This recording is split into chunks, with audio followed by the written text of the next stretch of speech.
Welcome to the deep dive. Today, we're setting our sights on a really fascinating country, one that often feels a bit mysterious, Laos. Hmm. We've got a bunch of sources here to try and piece together the story, the journey of this Southeast Asian nation. Yeah, absolutely. It's landlocked, right? Border, five other countries: China, Vietnam, Cambodia, Thailand, which used to be Siam and Myanmar. So strategically, it's pretty important. Definitely. And it's about the size of Great Britain, but the population is much smaller, quite sparse, actually. Right. And that's part of why it gets called one of the last sort of unspoiled places in the region. Historically, fewer tourists, maybe a bit more politically isolated. Exactly. And that's really what we want to dig into in this deep dive. What are the key moments, the cultural threads that made Laos what it is today? Yeah, trying to get from those sort of fragmented beginnings to the modern nation. We're aiming for those, surprising bits of insight, the things that make you go, aha, but without drowning everyone in dates and details. Okay, so let's kick off with the early history. You mentioned fragmented beginnings. It wasn't always a single country called Laos then. No, not really. Before the 19th century, you have to picture it more like a fluid border region. Lots of smaller groups, contested territories, Contested between who mainly? primarily between Siam, Thailand, and Vietnam. They were the big regional powers then. It wasn't a unified state with clear borders like we think of now. No strong central government across the whole area. Okay, so that makes the arrival of the French in the late 19th century quite significant. Did they try and pull it all together? Well, interestingly, not in the way you might think. Our sources suggest the French saw it mostly as like an add-on to Vietnam, which was their main prize in the region. Ah, so like a resource zone. Pretty much. Rich in resources, Mm. but they didn't invest heavily in creating a distinct, unified Lao identity. And even before the French fully took over, it was still a place where Siam and Vietnam were competing. So that lack of early focus on Laos itself had consequences later on. Definitely. It meant Laos didn't get the same kind of administrative buildup or infrastructure development as Vietnam, for instance, which, contributed to economic difficulties down the line. Right, I see. So no big French nation-building project there initially. Okay, let's jump back much further then to the Kingdom of Lan Xang. That sounds important. Oh, absolutely pivotal. Lan Xang means land of a million elephants. Gives you a sense of its perceived power. Wow. When was this? Founded early 14th century by a prince named Phang. He'd actually been exiled as a kid to the Khmer Empire. That's kind of the precursor to Cambodia. Came back? He did, yeah, What? with Khmer backing. Yeah. And he managed to unite a large chunk of what's modern Laos. It was a major turning point, establishing a kind of proto-Lao state. Land of a Million Elephants. That's quite a name. Did he bring other unifying elements too? Like religion? Yes, huge one. Theravada Buddhism, with support from Sukhothai and early Thai kingdom, it became the state religion. And they got this really sacred Buddha image, the Phra Bang, from Sukhothai. It became this potent national symbol, still revered today, actually. It really helped forge a common cultural identity. So you've got a strong leader, Falun Gong, a shared faith, this national symbol. Sounds like Lan Xang was really going places. But the story doesn't end there, does it? It declined. Right. This is where it gets, well, complicated. Mm-hmm. Falun Gong's rule seems to have brought prosperity, unity, but his successors, maybe not so much. How so? Sources talk about their excesses, maybe weaker leadership, and crucially, ambitious nobles started pushing for more power, more autonomy.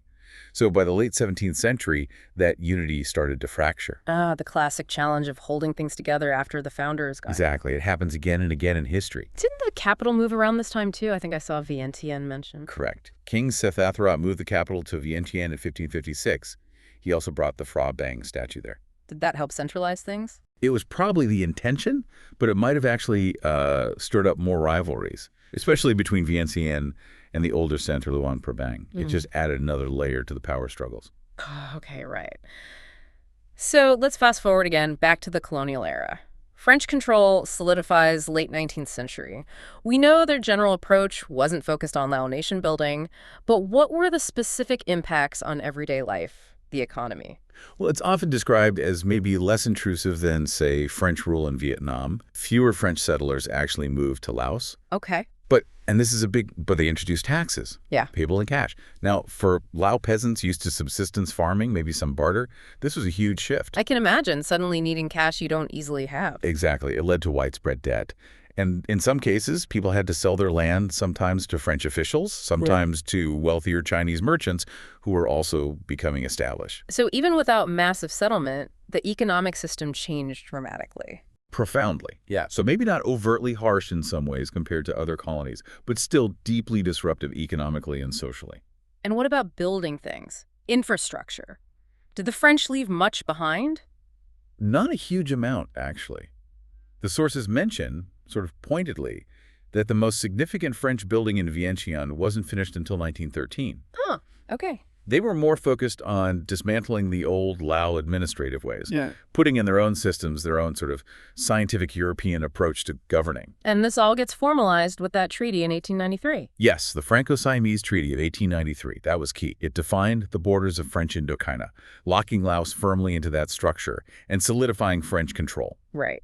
Now, World War II throws a wrench into everything, doesn't it? How did Laos fit into that global conflict? Yeah, WWII definitely shook things up. France falls to Germany in 1940. Laos technically comes under the Vichy French government, which is allied with Germany. Okay. But then, near the end of the war, 1945, the Japanese move in briefly. The Japanese occupied Laos? For a short time, yes. They declared Laos independent, under their protection, of course. They even picked a king, Prince Suvarnabhumi. It was a strategic move, really, trying to get local support against the French, who they expected to return. So, independent in name only. What was life like under the Japanese? Pretty grim, by all accounts. Yeah. Major economic problems, forced labor conscription, plus political repression. Right. And ironically, the Japanese forced the French administrators who were still there to build infrastructure for them, roads, airstrips. For the Japanese war effort. Exactly, which meant taking away farmland from Lao villagers. That actually caused some local uprisings against both the Japanese and the French. Wow, what a mess. And then Japan loses the war. And suddenly there's a power vacuum. Different Lao groups, different factions within the elite all start scrambling for control. It got very complicated. Which sounds like the perfect breeding ground for, well, nationalism, a real desire for genuine independence. Absolutely. That post-war period is crucial. You see anti-colonial movements gaining steam everywhere, Vietnam, Indonesia. And Laos gets caught up in that. Very much so. Plus, you've got the new United Nations promoting self-determination. So a stronger Lao national identity really starts to blossom, this real hunger for independence. And leaders emerge. Yes. People like King Sithavong, his son Savangapsana, and importantly, Prince Suvarnabhumi, who would later lead the communists. They started drawing on that history, that Lan Xang period. The land of a million elephants. Right. Portraying it as this golden era of Lao unity and greatness. It's a common tactic, Yeah. using a glorified past to rally people against the present colonial power. Interesting how history gets used like that. So they focused on the unity and power of Lan Xang, but maybe glossed over the fragmentation that came later. Precisely. National narratives are often selective. They highlighted Falun Gong's unification, the Buddhism, the Phra Bang symbol, things that fostered a sense of shared heritage, the later internal conflicts, the power struggles, less useful for building unity then. Right. But all this rising nationalism, unfortunately, it didn't lead to peaceful independence, did it? There was a civil war. Tragically, yes. It really kicks off around 1959. Pitting the Royal Lao government forces against the communist movement, the Pathet Lao. And this gets tangled up in the Cold War. Massively. The U.S. got heavily involved backing the royal government. The CIA ran huge covert operations there, trying to stop the spread of communism. And the other side. North Vietnam was backing the Pathet Lao. They used eastern Laos extensively. The Ho Chi Minh Trail ran right through it, supplying their war effort in South Vietnam. So Laos became a battleground for superpowers. Exactly. A devastating proxy war fought on Lao soil. And in the end, the Pathet Lao won out. They did. In 1975, the Communist Party of Laos, founded back in 1955, took complete control. What did that mean for the country? A huge shift. They abolished the monarchy, which had existed for centuries, on December 2nd, 1975, established the Lao People's Democratic Republic. The Lao People's Revolutionary Party became the only legal party, the leading force. A complete political transformation. And economically. Economically, Laos was in a very tough spot, really underdeveloped. Most people were still subsistence farmers. A new political era, but facing immense economic challenges. Okay. So that brings us towards the end of the 20th century. The 1990s seem like another period of big changes, especially economically. Yeah, the late 80s and definitely the 90s were transformative. Laos, like Vietnam and China, started moving away from a rigid, centrally planned economy. Why the shift? Economic stagnation, basically. The old system wasn't working well, so they began introducing market reforms around 1986. What did that involve? Privatization? Some privatization of state companies, Oh. yes, and actively encouraging foreign investment. There was a specific foreign investment law in 1994 to facilitate that. So opening up the economy more. Right. And trying to improve infrastructure, especially roads and things, to help trade. It was a gradual shift towards a more market-oriented system. And did this change how Laos interacted with the rest of the world? It did. They became more engaged internationally. Kamtai Sefondon becoming prime minister in 97 sort of marked this more outward-looking phase.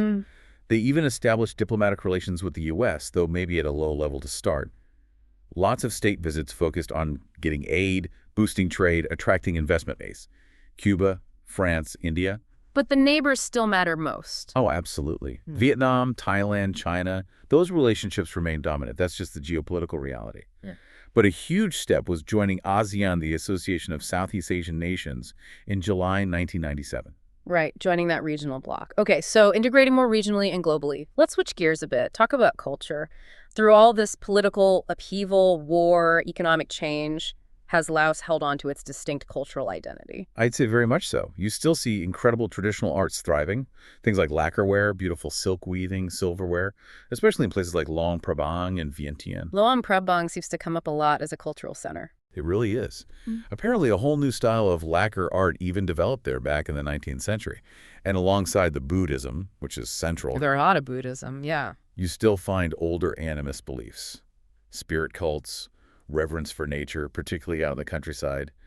It's a blend. Fascinating. And big festivals are still important. Definitely. Like Bound That Long in Vientiane, the big Stupa festival. Huge cultural events. And we noted earlier the ideological link between the Pathet Lao and the Vietnamese communists. Yes, that connection deeply influenced the Pathet Lao's worldview and their plans for Laos after 75. And even then, there were early efforts to start documenting Laos's intangible heritage, folktales, music, rituals, recognizing its importance. Okay, bringing us to today. Contemporary Laos, still one of the poorer countries in Southeast Asia, but you mentioned economic growth. Yeah, growth rates have often been quite high, especially in industry, construction, services. Yeah. It's definitely developing, But that comes with challenges, I assume. for sure. Things like land allocation programs meant to manage resources sometimes clash with traditional farming practices and livelihoods. Right. Laos is also ethnically diverse. It's not just the Lao Thai majority.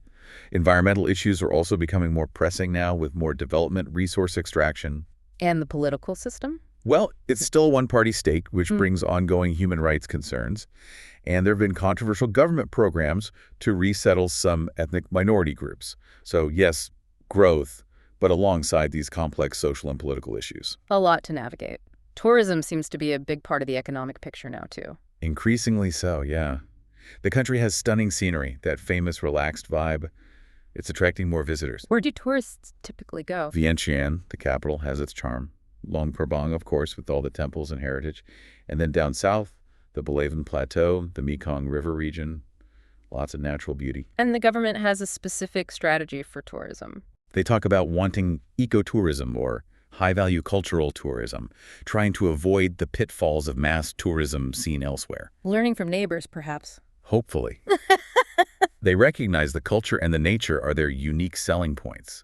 So protecting places like Luang Prabang, the World Heritage Site, is key to that strategy. It's funny how the relative lack of development historically now becomes a tourist draw. That is ironic, isn't it? Balancing development with preserving the unspoiled image. Okay, final thoughts on international relations. You mentioned its position makes it vulnerable. Historically, yes. Stuck between more powerful neighbors. Influenced by the commerce, Vietnamese, Thai, Chinese over centuries. Often caught in the middle, subject to external pressures. Does that limit their options today? It certainly shapes them. Sometimes in the past, Laos effectively became a protectorate of one neighbor or another. Even with more cooperation now through ASEAN, there's likely still a layer of historical caution, maybe distrust. So they have to tread carefully. Very carefully. The focus is always on national interests, maintaining a kind of neutrality where possible. It's a delicate balancing act dictated by geography and history. So looking ahead, what's the general outlook? Optimistic? Cautious? You see both in the sources, really. Some focus on the opportunities since the 90s reforms and joining ASEAN. Others stress the ongoing challenges, poverty, environmental pressures, the political constraints. But we know more about Laos now than we used to. Definitely. Much more information, more research available since the country opened up more in the 90s. And you see more effort within Laos to preserve heritage museums, cultural documentation. UNESCO recognizing Luang Prabang was a big boost too. Okay, so wrapping up our deep dive on Laos, we've traced this path from a contested frontier region through the rise and fall of Lan Xang, the specific impacts of French colonialism, the trauma of civil war, and the Cold War. To a communist revolution, the shift towards market reforms, and its current efforts to integrate regionally while holding on to its unique culture. Yeah, and that tension really strikes me, the unspoiled image versus the reality of rapid change happening right now. It's the central paradox, perhaps. It definitely leaves you thinking. So here's something for you, our listener, to mull over.